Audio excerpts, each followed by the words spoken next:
Okay lang kung masigahan na para makita ta. Usbo na ako, mayong gabi ka ito tanan. Kataghan ba ninyong naadiri karon? Mangutan ako anong naamo dire. Ano? Kibalo ko, tanan kita karon nagsubo. Kisa makunin nalipay nga gidala si Tatay Digong dito sa daig. Siguro si Marcos na. Siguro si wala si speaker na. Sila rin nalipay. Kita tanan nag-all. Marcos yawa. Busa. Ako naghangyo kaninyo na dapat maghahiusa ta. Hilabi na kita mga taga Mindanao.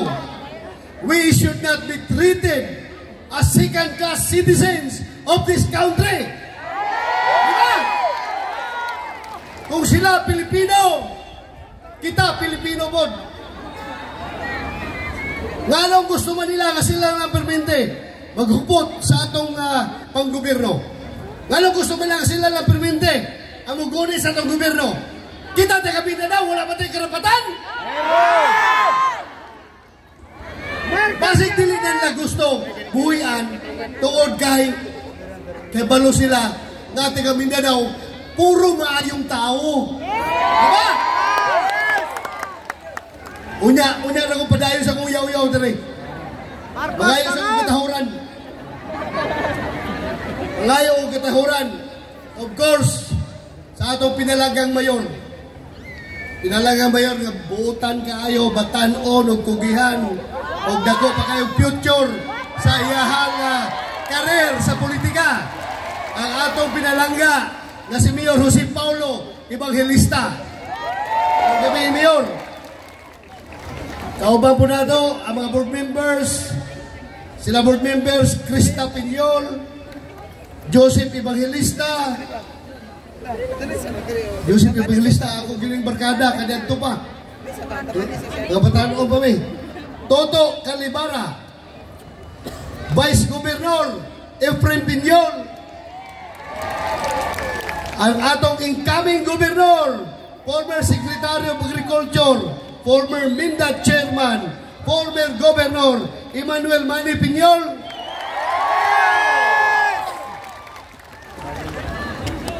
ang atong mga incoming councilors. Dali lang ha. Kasi ako yung kalimtan. Incoming City Councilors of Kinabawan, Galin Lonsaga, si Boboy Palmones, si Mike Ablang, Jason Sibog, o ginigyod ako gining amigo. Kauban ako ni sa trail sa Kabukiran.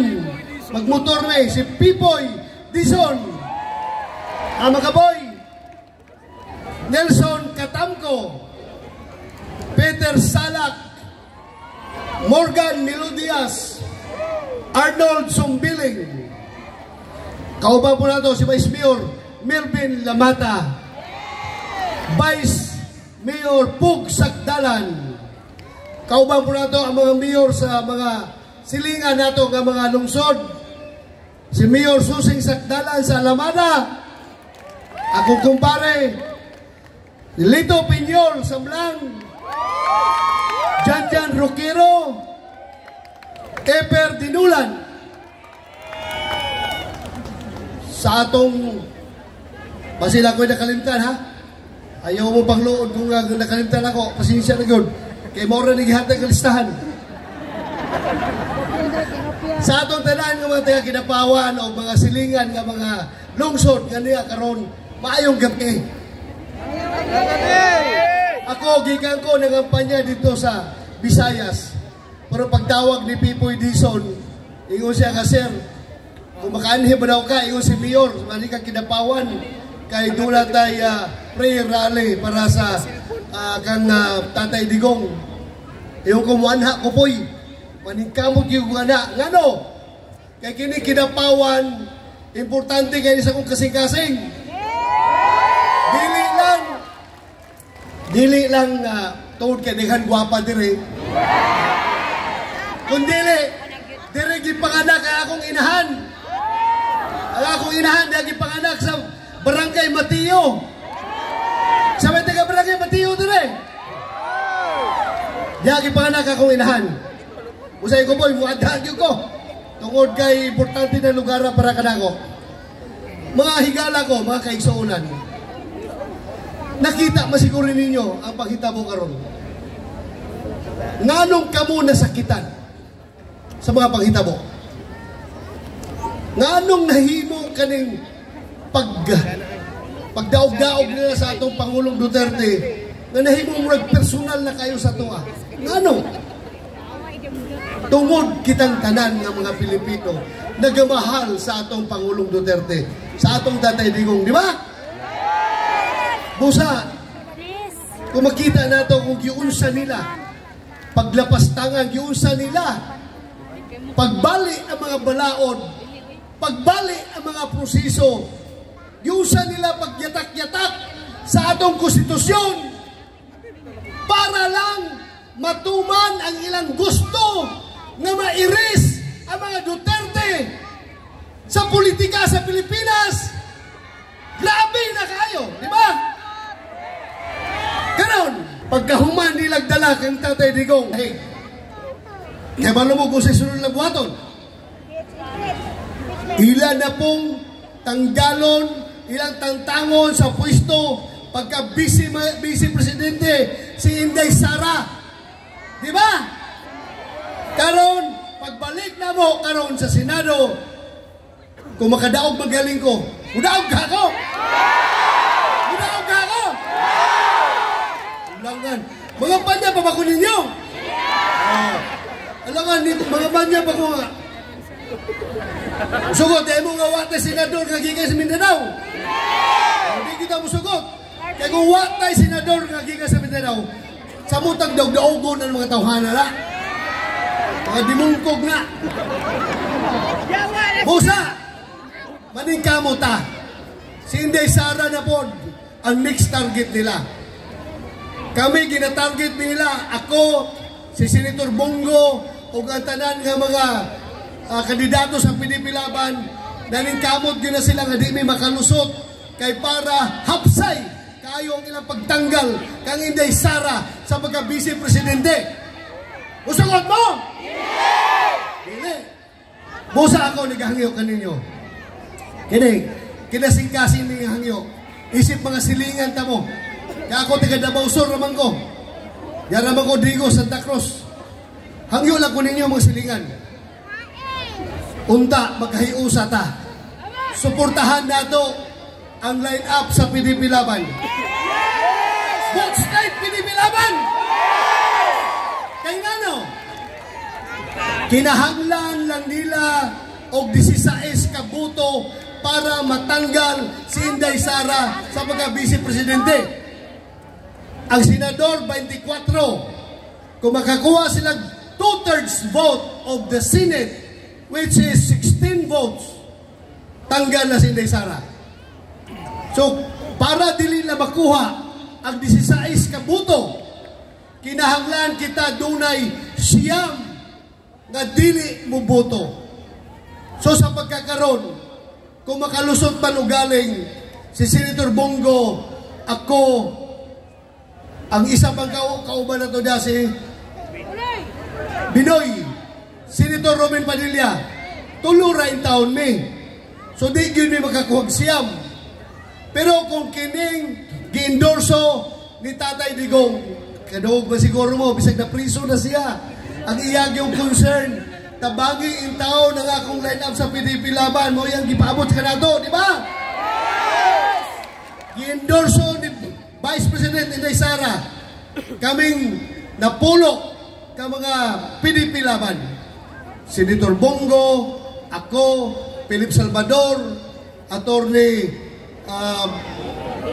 Bundok, Jimmy Bundok, si Attorney Congressman Marcolita, Philip Salvador, Attorney JB Hinlo, Attorney Raul Lambino, Pastor Apollo Kibuloy, o si Dr. Maritis Napulo na kamo. Napulo plus isa. Kasi hindi sa Robin Padilla, 11. Kung 11, bisa pag-usaon nila, dili na matanggal sa pwesto si Inday Sara.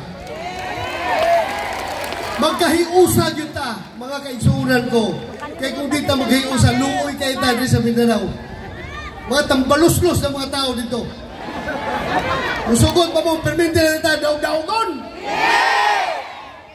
Karon, kung magawas ng waran sa ICC, batok ka na ko. Tuwa naman si Presidente dito. Ilan ang gikulong. Kung magawas ng waran, laban ka na ko. Kaysa may mumuluntin na nga, itago ko ninyo sa inyong balay. Yan! Pasa naman! Ay, kadaghan! Kadaghan!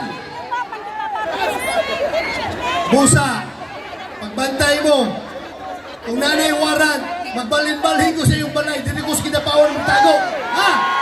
Balin-balhin sa iyong balay. Dahita mo sa wakit, wala mo ginatong i-recognize ng jurisdiction sa ICC. Wala mong yun, kibisang usaon na ito, dili naman kamimbro. Nga nung nahimo nila ito kay Pangulong Duterte? Nga no? Tungod sa ilang kahakog sa poder, sa gobyerno.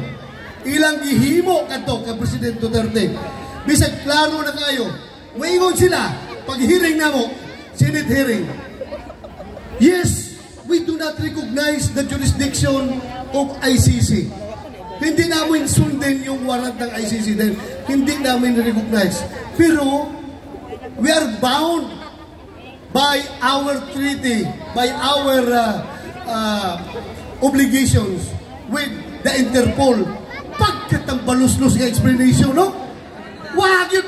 Bisa pag grade 6 ka, di ka mo ito, wala explanation na. Ngano? Wala gi-recognize ang ICC kay dili na membro. Pero, ilang usa may warrant nga dala ang Interpol. Di ba gikan sa ICC? O nga na mo sunod magkasagusto sa Interpol. Pilang na may pagbaliban. Ngayon ka, sorry Interpol, we cannot implement your warrant because we do not recognize the jurisdiction of ICC over the Philippines. Inanara ka simple. Pero sa gihimo nila, nag-andam pa sa nadag aeroplano para siguro yun ay biyahe.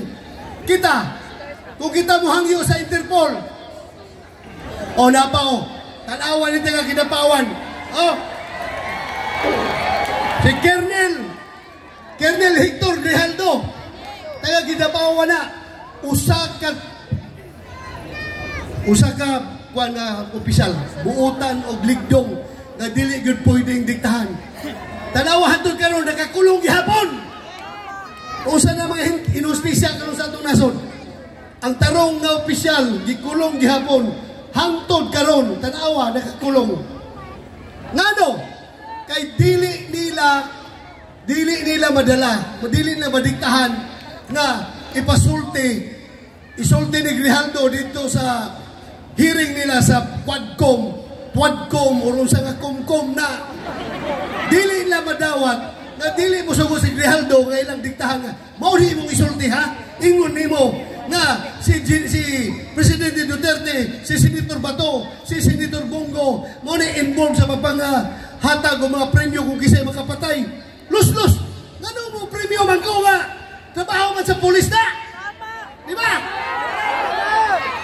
Ilang ikulong tuod kay din na madala ang mga ligdong nga tao maunay ilaha karong gikulong ug kisay ilang gituan kadto mga dating mga drug lord protector tanawa si Kerwin Espinosa drug lord ilaha gituhuan para lang yun himong testigo naghahapon sa adlaw nagdrama-drama nagpapusil-pusil dito ang buwang para ingon ko nga para magkakahuag buto tinunto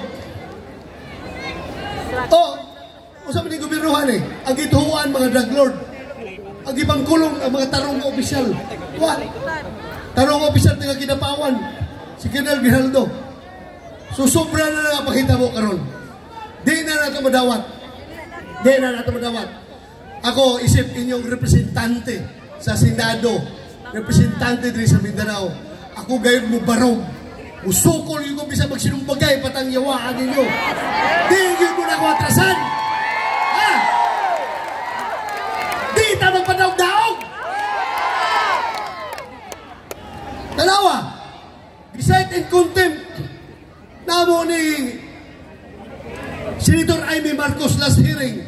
Katong ilang ambasador kuno nga gihimo-himo rato nila para lang yun siguro nga madala si presidente sa dahig. Gi-contempt namo. Unya, pagka mag-contempt, wala pirmahi ang among contempt order. Di ba uli? Usahaw na lang ni. Usahaw na lang. Usahaw ko nagahangyo ginyo. Kaya baloyo, si Tatay Digong, wato'y lain nga gipangandoy.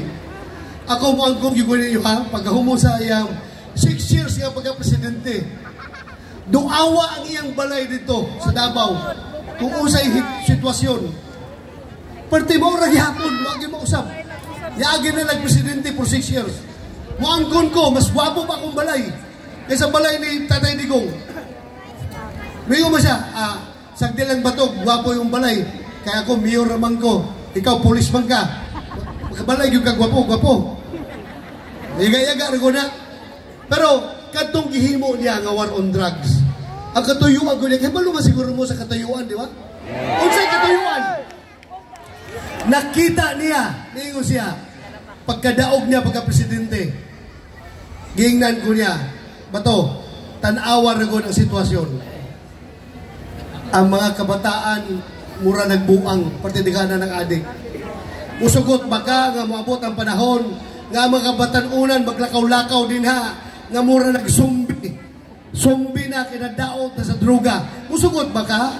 Kung dili, sir, di kong sugot. Ikaw musugot baka? Nga ang mga lugar, doon na mga probinsya, diri sa atong nasod, nga kontrolado na sa mga drug lord. Sila na magdesiksyon, kinsa pwede mamahimong gobernador, congressman, mayor, konsihal, tungod sa kadaghan nilang kwarta, nagikan sa illegal nga droga. Sila na ang makapagdesisyon kung kinsa pwede. So, hapit na ta mamahimong narco-state. Kung sabot-pasabot sa narco-state, ang usa ka nasod nga gikontrol na sa droga. Dili na ang nasod ang nagkontrol sa droga, kundi ang droga na nagkontrol sa nasod. Musugot pa ka ni Ana, dili lagi sir. Kamu musugot mo?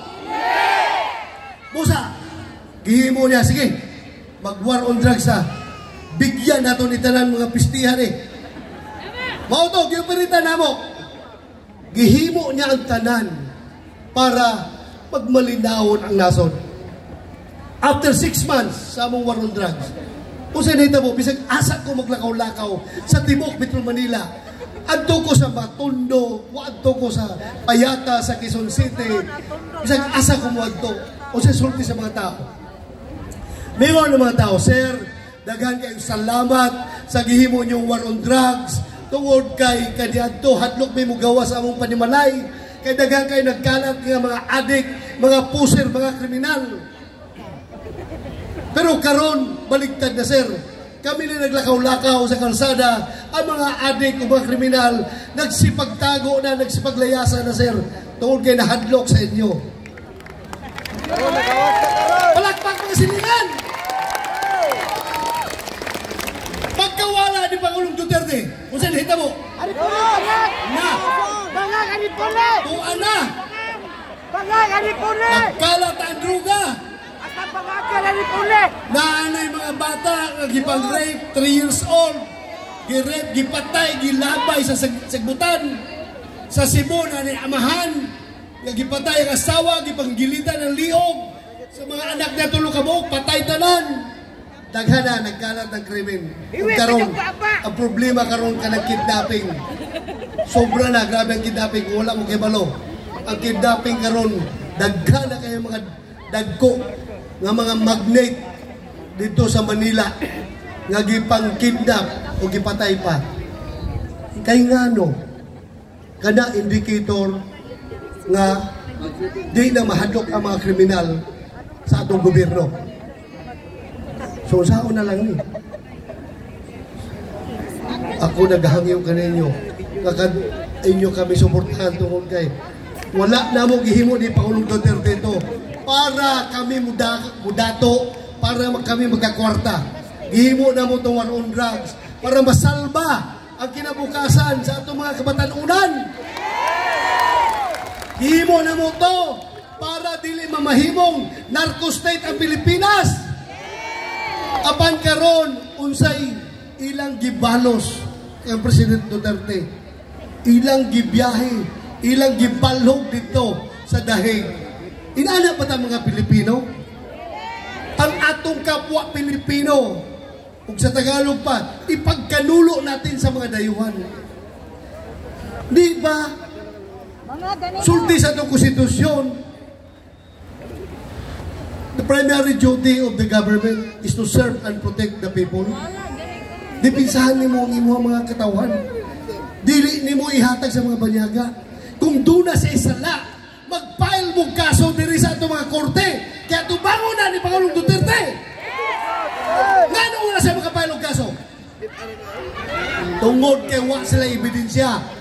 Puro lang propaganda ang gihimo ng mga tambalos-los na. Bisang usaw lagyaw-yaw, dili madawat ang ilang kaso sa korte.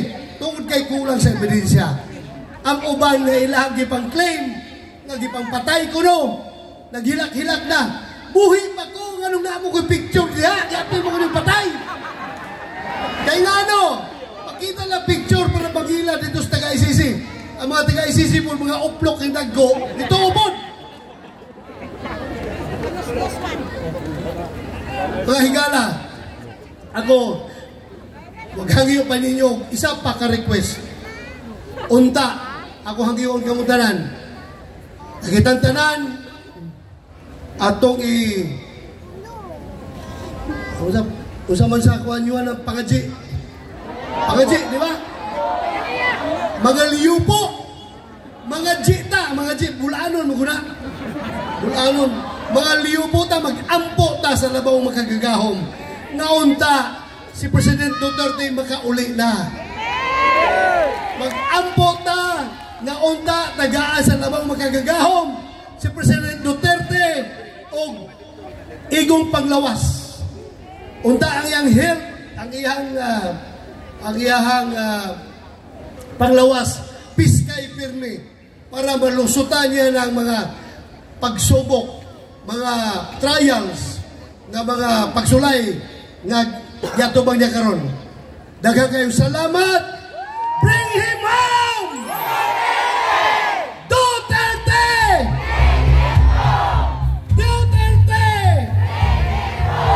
Bring him home! Daghang salamat! Mga higala, one of the best senators from Mindanao, Senator Ronald Bato de la Rosa!